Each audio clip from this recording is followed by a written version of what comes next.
तर औषधी वनस्पतींचा वापर कोणत्या कोणत्या दिशेंना कसा करता येईल याचा विचार आपण आज या व्हिडिओमध्ये करणार आहोत.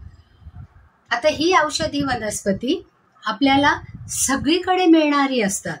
याची झाडंही आहेत आणि त्या झाडांपासून हे वृक्ष आणि त्यांचं पंचायतन म्हणजे 5 अंग, झाड, पान, फळ, फूल आणि खोड या स्वरूपात पंचांग म्हणतो आपण त्याला, की झाडाची किंवा वनस्पतीची ही 5 अंग आहेत की त्याचा आपल्याला उपयोग वेगवेगळ्या ठिकाणी करून घेता येतो. आणि आयुर्वेदाची औषधं जेव्हा बनवतात तेव्हा या औषधांचा संस्कार करूनच त्याची काढे बनवली जातात. आता आपण दिशा पाहताना 4 मुख्य दिशा आणि 4 उपदिशा या पाहिलेल्या आहेत पहा. मग प्रत्येक दिशेसाठी एक औषधी वनस्पती ही आपल्या ऋषीमुनींनी सुचवलेली आहे पहा. आणि या वनस्पती किंवा ही औषधं जर आपण एका डब्यामध्ये किंवा शक्य असलं तर त्या कोपऱ्यांमध्ये जर आपण जमिनीखाली ठेवली पुरली तरी चालतात, किंवा त्या डबीमध्ये जमिनीवर ठेवली तरी चालतात, की ज्याचा उपयोग, ज्याची एनर्जी आपल्याला सतत मिळत राहते पहा. आता जेव्हा प्रमुख दिशांमध्ये पूर्व, पश्चिम, उत्तर आणि दक्षिण असे 4 दिशा आहेत. तर पूर्वेला त्रिशूला नावाची जी वनस्पती आहे ती वनस्पती जर आपण ठेवली तर त्याचा संस्कार म्हणून आपल्याला औषधाचा संस्कार म्हणून उपयोगाला येतो. मग ती औषधी वनस्पती तुम्ही जमिनीखाली पुरा किंवा एखाद्या डबीमध्ये पूर्वेच्या दिशेला ती ठेवून टाका. आता पूर्व आणि उत्तर याच्यामधली जी दिशा येते ती ईशान्य दिशा. ईशान्य दिशा ही देवांची दिशा आहे पहा. म्हणजे तिथे आपण देवघर ठेवतो. देवघर म्हणजे जे 5 देवतांचं हे प्रमुख स्थान आहे. शंकराला हे स्थान दिलेलं आहे. तर इथे ईश म्हणजे शिव आणि शक्ती या दोन्हीही या ईशान्येच्या देवता आहेत. मग तिथे विष्णुक्रांता नावाची औषधी वनस्पती जर आपण ठेवली तर त्याचा उपयोग आपल्या सगळ्या घरामध्ये पॉझिटिव्ह एनर्जी सगळ्या अँगलने फिरण्यासाठी याचा उपयोग होतो. आता पूर्वेला त्रिशूला सांगितली, ईशान्येला विष्णुकांता आणि आग्नेयेला म्हणजे पूर्वेच्या एका कोपऱ्यात ईशान्य येते आणि दुसऱ्या कोपऱ्यामध्ये आग्नेय येते.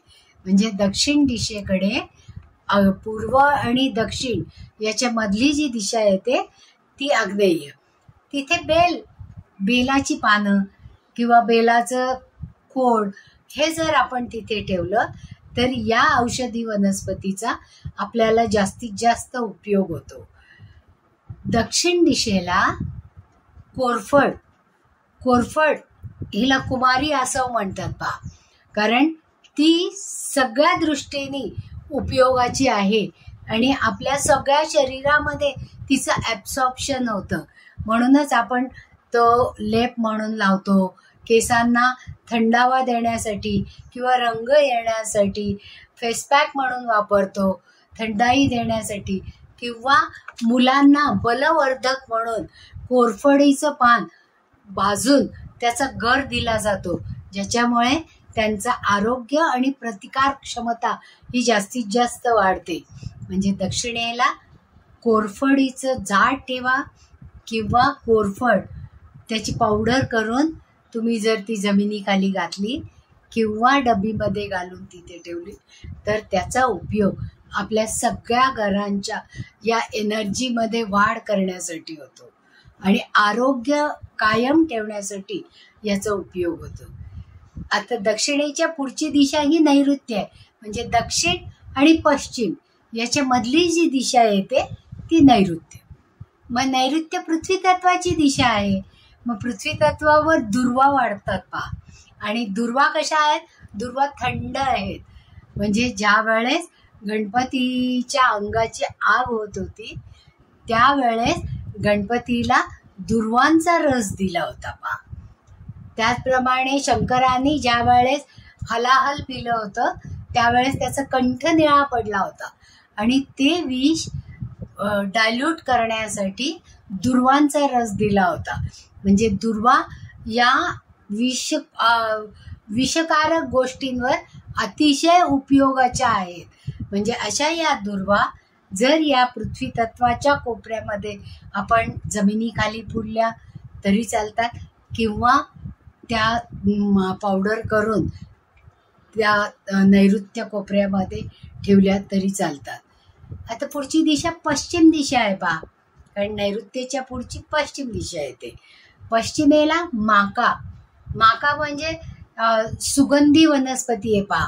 म्हणजे त्याचं तेल बनवून ते जर केसांना लावलं त्याने केसांची वाढ होते आणि त्याचा सुगंधही असतो. म्हणून कधी कधी शिकेकाईमध्ये माकाही मिसळतात पहा. म्हणून पश्चिमेला हे माकाचं पावडर जर आपण जमिनीखाली पुरली तर तो औषधाचा संस्कार होतो किंवा तशीच ठेवली तर त्याची एनर्जी ही सगळ्या घरापर्यंत जाते. त्याचबरोबर वायव्य दिशेला, वायव्य दिशा म्हणजे पश्चिम आणि उत्तर याच्या मधली जी दिशा येते ती वायव्य दिशा. मग या वायव्य दिशेला आघाडा. पावसाळ्यानंतर आघाडा सगळीकडे आपल्याला दिसतो. म्हणजे गौरी गणपतीमध्ये आपण आघाडा वापरतो. म्हणजे त्याच्यानंतर ही बारमास येणारी वनस्पती आहे. त्याचा उपयोग आजूबाजूचा परिसर कीटकनाशक म्हणून सुद्धा वापरला जातो आणि हवा स्वच्छ करण्यासाठी या आघाड्याचा जास्तीत जास्त उपयोग होतो. म्हणून हा आघाडा वायव्य दिशेला की ज्याचा सुगंध सगळीकडे पसरतो आणि तिथे असणारे जीवजंतू किंवा सूक्ष्म बॅक्टेरिया जे काही असतील त्याचा नाश केला जातो. म्हणजे या औषधी वनस्पतीचा उपयोग आपलं आरोग्य वाढवण्यासाठी आणि आपल्याभोवती एक सुरक्षा रक्षक कवच बनवण्यासाठी या वनस्पतींचा जास्तीत जास्त उपयोग होतो. म्हणून त्याला औषधी संस्कार असं आपण म्हणतो. आता उत्तरेकडे, उत्तर ही सगळ्यात पॉझिटिव्ह दिशा आहे पहा.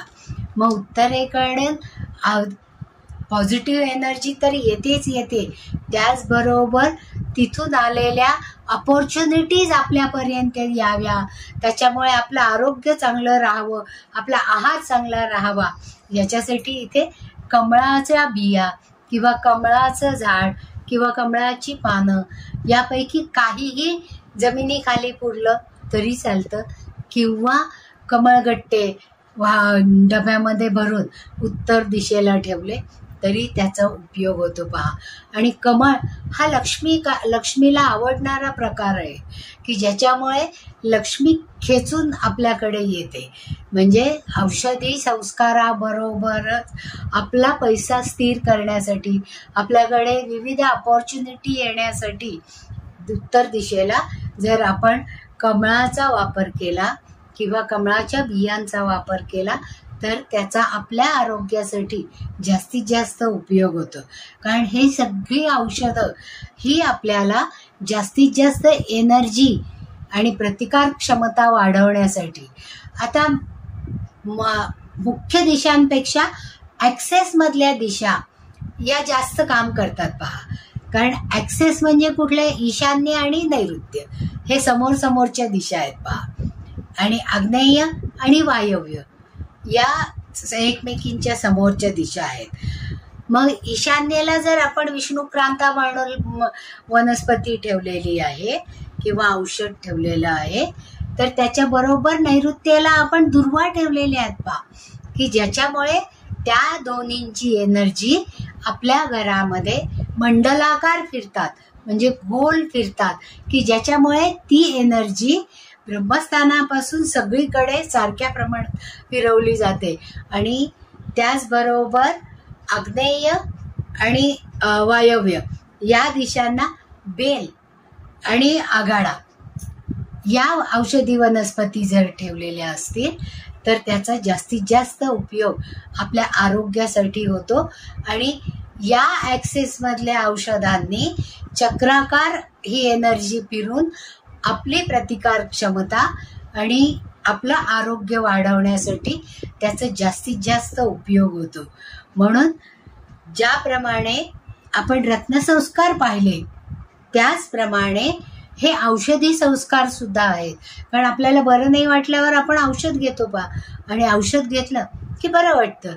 तर ही जी वनस्पतीयुक्त औषधं आहेत जी आपल्याला निसर्गामध्ये सहज उपलब्ध होतात आणि त्या उपलब्ध असणाऱ्या औषधांचा आपण जास्तीत जास्त वापर केला तर आपल्या आयुष्यामध्ये त्याचा खूप खोलवर परिणाम होतो. आपली प्रतिकार क्षमता वाढते, आपल्या आऱ्याभोवती एक संरक्षक कवच तयार होतं आणि आपण सतत सारखं या छोट्या छोट्या आजारांनी आजारी पडत नाही. तर आपण आरोग्य संपन्न राहण्यासाठी हा औषधी संस्कार घरामध्ये करणं अत्यंत गरजेचं असतं. आणि ही सगळी औषधं आपल्याला सहज उपलब्ध होऊ शकतात कारण आपल्याकडे या वनस्पती नक्षत्रांप्रमाणे सांगितलेल्याच आहेत आणि त्याप्रमाणे आपल्याला त्याचा आपल्या शरीराला, आपल्या आरोग्याला, आपल्या रेस्पिरेशन सिस्टीमला याचा जास्तीत जास्त उपयोग होतो आणि आपलं आरोग्य उत्तम राहतो.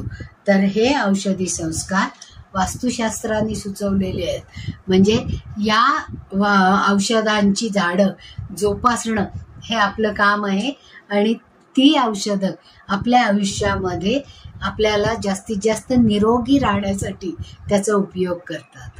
मग तो उपयोग करून घेण्यासाठी या औषधी वनस्पतींचा आपण वापर करायला पाहिजे. सणावारांमध्ये आपण याचा वापर करतोच पण इतरही वेळेस घरामध्ये जर याचं सानिध्य आपल्याला असलं तर त्याचा जास्तीत जास्त उपयोग आपल्या संरक्षण म्हणून केला जातो आणि प्रतिकार क्षमता वाढवता येते. आवडलं तर लाईक करा, सबस्क्राईबही करा आणि ही माहिती जर तुम्हाला नवीन वाटली तर तुमच्या सगळ्या मित्रमैत्रिणींपर्यंत पोहोचवा.